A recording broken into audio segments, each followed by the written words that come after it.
കുട്ടികൾ തമ്മിലുള്ള വഴക്കിന് 13-കാരനെ ക്രൂരമായി തല്ലിച്ചതച്ച സഹപാഠിയുടെ പിതാവിനെ പോലീസ് അറസ്റ്റ് ചെയ്തു. കാടാമ്പുഴ തൂവപ്പാറ സ്വദേശി സക്കീറിനെയാണ് കാടാമ്പുഴ പോലീസ് അറസ്റ്റ് ചെയ്തത്. സെപ്റ്റംബർ 23-നാണ് കേസിനാസ്പദമായ സംഭവമുണ്ടായത്.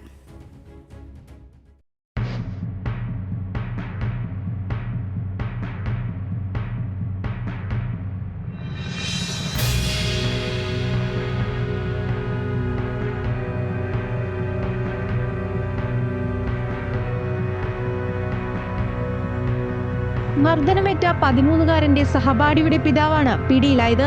കാടാമ്പുഴ തൂവപ്പാറ സ്വദേശി സക്കീറിനെതിരെ നരഹത്യാശ്രമം ഉൾപ്പെടെയുള്ള വകുപ്പുകൾ ചുമത്തിയാണ് അറസ്റ്റ്.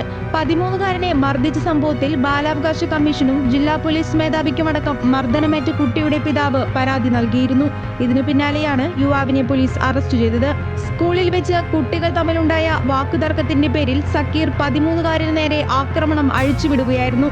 സെപ്റ്റംബർ 23-നാണ് വിദ്യാർത്ഥിയെ സക്കീർ ക്രൂരമായി മർദ്ദിച്ചത്.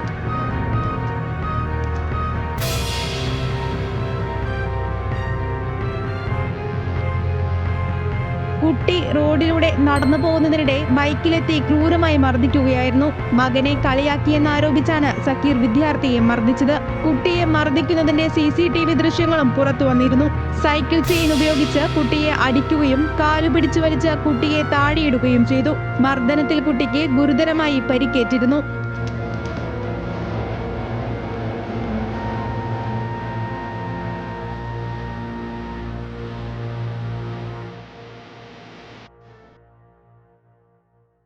ന്യൂസ് മലയാളം, മലപ്പുറം.